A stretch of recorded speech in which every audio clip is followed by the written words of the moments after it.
জনগণ নির্বাচনমুখী হলে কোনো ষড়যন্ত্র বাস্তবায়িত হবে না। নতুন ভিডিও ভাইরাল, মমতাজের অবস্থান সম্পর্কে যা জানা গেল। জানাবো নির্বাচন এলে সবাই বেপরোয়া হয়, শক্ত থাকার নির্দেশ। এবং সর্বশেষ জানাবো ভিজিএফ এর চাল বিতরণ নিয়ে বিএনপি দুই পক্ষের সংঘর্ষ, ককটেল বিস্ফোরণ। শুনছিলেন সংবাদ শিরোনাম, এবারে বিস্তারিত। নির্বাচনমুখী হলে কোনো ষড়যন্ত্র বাস্তবায়িত হবে না। অন্তর্বর্তীকালীন সরকার ক্ষমতায় এসে জনগণের অধিকার ফিরিয়ে দেওয়ার কথা বলেছিল বলে স্মরণ করিয়ে দিয়েছেন বিএনপির স্থায়ী কমিটির সদস্য ডক্টর খন্দকার মোশাররফ হোসেন।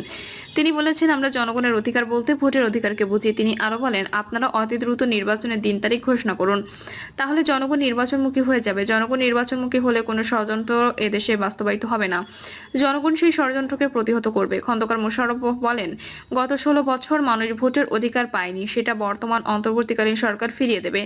আজকে নির্বাচনকে নানা পদ্ধতিতে বিলম্ব করার চেষ্টা হচ্ছে। যারা স্বৈরাচারী ছিল তারা তো পালিয়ে গেছে, কিন্তু তারা এখনো ষড়যন্ত্রে লিপ্ত আছে এবং নানা ধরনের ষড়যন্ত্র করছে। অন্তর্বর্তীকালীন সরকারের উদ্দেশ্যে বিএনপির এই নেতা বলেন, আর টালবাহানা নয়, অতি দ্রুত জাতীয় সংসদ নির্বাচনের ঘোষণা দিন, তাহলে আপনারা সম্মানের সঙ্গে ক্ষমতা হস্তান্তর করতে পারবেন।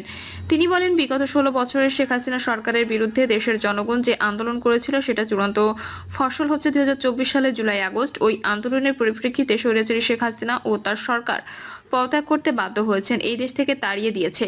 এটা গত 16 বছরের আন্দোলনের ফসল। বিএনপির সাবেক মহাসচিব প্রয়াত খন্দকার দেলোয়ার হোসেনকে স্মরণ করে তিনি বলেন, দেলোয়ার হোসেন সাহেব একজন ত্যাগী জাতীয়তাবাদী দেশপ্রেমিক নেতা ছিলেন। তিনি 4 বারের চিফ হুইপ ছিলেন। 2001 সালে আমরা অনেকে প্রত্যাশা করেছিলাম দেলোয়ার হোসেন সাহেব একজন মন্ত্রী হবেন, কিন্তু তাকে মন্ত্রী করা হয়নি। এতে তিনি সামান্যতম মন খারাপ করেননি। আমরা অনেক ঘনিষ্ঠতম কাজ করেছি।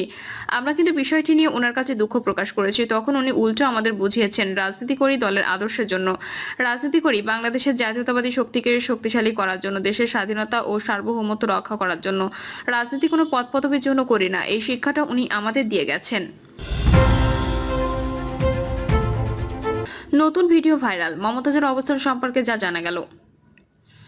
দেশের লোকগানের জনপ্রিয় শিল্পী মমতাজ বেগম দীর্ঘ 4 দশকের বেশি সময় ধরে তিনি গান গেয়ে মানুষের মন জয় করেছেন।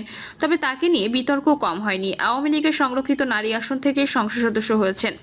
এরপর দলটির মনোনয়ন পেয়ে সরাসরি নির্বাচনে অংশগ্রহণ করেছেন, জিতেছেনও। তবে আওয়ামী লীগের পতনের সঙ্গে সঙ্গে মমতাজের যেন উধাও, কোনো খোঁজ খবর নেই। গানের কোনো অনুষ্ঠানেও দেখা যাচ্ছে না তাকে। সম্প্রতি সোশ্যাল মিডিয়ায় একটি ভিডিও ভাইরাল হয়েছে, সেখানে কণ্ঠশিল্পী মমতাজ বেগমকে তার নাতনির সঙ্গে দেখা গেছে। ওই ভিডিও দেখে নেটিজেনরা মিশ্র প্রতিক্রিয়া জানাচ্ছেন। কেউ মমতাজকে শ্রম ও মেধার জোরে শূন্য থেকে সফলের চূড়ায় ওঠার উদাহরণ হিসেবে দেখছেন, আবার কেউ সমালোচনায় মুখর হয়েছেন। অনেকেই তাকে ভোটচোর স্বৈরাচারের দোসরও পালিয়ে যাওয়া আবার সৈনিক বলে মন্তব্য করেছেন। বিশেষ করে বৈষম্য বিরোধী ছাত্র আন্দোলনের শুরু থেকে তাকে প্রকাশ্যে দেখা যায়নি, তাই অনেকে জানতে চাইছেন মানিকগঞ্জ সিংগাইর আসনের এই সাবেক সংসদ সদস্য বর্তমানে কোথায় আছেন। গ্রামবাসীর মতে ছাত্র জনতার আন্দোলনের মুখে স্বৈরশাসক হাসিনা দেশ ছাড়ার পর থেকে মমতাজ বেগমের কোনো খোঁজ মিলছে না। কখনো শোনা যায় তিনি দেশে আছেন, আবার কখনো খবর আসে যে তিনি বিদেশে পাড়ি জমিয়েছেন। শিল্পীর ঘনিষ্ঠ কয়েকটি সূত্র জানিয়েছে বর্তমানে তিনি দুবাইয়ে অবস্থান করছেন। তবে কিছু বিশ্বস্ত সূত্রের দাবি মমতাজ এখনো ঢাকাতেই আছেন এবং তার সাবেক এক স্বামীর মেয়ের বাসায় রয়েছেন। নির্বাচন এলে সবাই বেপরোয়া হয়, শক্ত থাকার নির্দেশ। জাতীয় সংসদ নির্বাচন আগামী ডিসেম্বরে হবে। যেহেতু নির্বাচন আসছে, নানা সমস্যা হবে, নানা চাপ আসবে, সবাই বেপরোয়া হয়ে যাবে। পুলিশকে সেখানে শক্ত থাকতে হবে, আইনের ভেতরে থাকতে হবে। পুলিশ কর্মকর্তাদের দল মতের ঊর্ধ্বে থেকে নির্বাচনী পরিবেশ তৈরি করতে হবে। গতকাল পুলিশের শীর্ষ কর্মকর্তাদের উদ্দেশ্যে প্রধান উপদেষ্টা ডক্টর মোহাম্মদ ইউনূস এসব কথা বলেন। প্রধান উপদেষ্টার কার্যালয়ে বৈঠকে তিনি কর্মকর্তাদের নানা নির্দেশনা দেন। এতে যে কোনো প্রভাবের বাইরে থেকে চাপমুক্ত হয়ে নির্ভয়ে কাজ করার বার্তা পেল পুলিশের মাঠ প্রশাসন। বৈঠকের পর পুলিশের একাধিক কর্মকর্তা বলেন, এই বৈঠকের মধ্য দিয়ে পুলিশ সদস্যরা উজ্জীবিত হবেন। জুলাই গণঅভ্যুত্থানে পরাজিত শক্তি দেশকে অস্থিতিশীল করার অপচেষ্টা রয়েছে মন্তব্য করে প্রধান উপদেষ্টা এ ব্যাপারে পুলিশ সদস্যদের সতর্ক থাকার পরামর্শ দেন। তিনি বলেন, বিদ্যমান আইন মেনে পুলিশকে অবশ্যই আইন শৃঙ্খলা রক্ষার সর্বোচ্চ ব্যবস্থা নিতে হবে। বৈঠকে অংশ নেওয়া 1 ডজনের বেশি পুলিশ কর্মকর্তার সঙ্গে কথা বলেছেন। তাদের কাছে জানা যায়, প্রধান উপদেষ্টা বলেছেন, ন্যায়ভাবে কেউ ক্ষমতায় আসতে না পারলে ন্যায় বিচার প্রতিষ্ঠা করতে পারে না। নির্বাচনের মাঠে যে ঘটনা ঘটে সেগুলো পুলিশকে ধৈর্য, সতর্কতা, নিরপেক্ষতার সঙ্গে মোকাবিলা করতে হবে।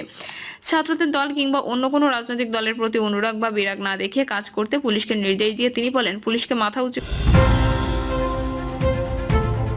করে নিরপেক্ষতার সঙ্গে দায়িত্ব পালন করতে হবে। সমাজের শক্তিশালীরা যাতে সাধারণ মানুষকে হেনস্থা কিংবা অযথা হয়রানি করতে না পারে সে ব্যাপারে দায়িত্বশীলতার পরিচয় দিতে হবে। নারী সুরক্ষার বিষয়টি মাথায় রাখতে হবে। নারীরা যেন সবখানে নিরাপদ থাকে সে ব্যাপারে সতর্ক থাকতে হবে। নারী শিশু যেন হয়রানির শিকার না হয় সে বিষয়টি গুরুত্ব দিয়ে দেখতে হবে পুলিশকে। প্রধান উপদেষ্টা বলেন, আইন শৃঙ্খলার অবনতি হলে দেশে উন্নয়ন সম্ভব হয় না। পুলিশকে অবহেলা করে পাশ কাটিয়ে নতুন বাংলাদেশ গড়া যাবে না। আইন শৃঙ্খলা না থাকলে গণতন্ত্র অধিকার সবই অর্থহীন হয়ে পড়বে। পুলিশ মানে আইন ও শৃঙ্খলা। সরকার যা কিছুই করতে চাক না কেন শেষ পর্যন্ত পুলিশের হাত হয়েই করতে হয়।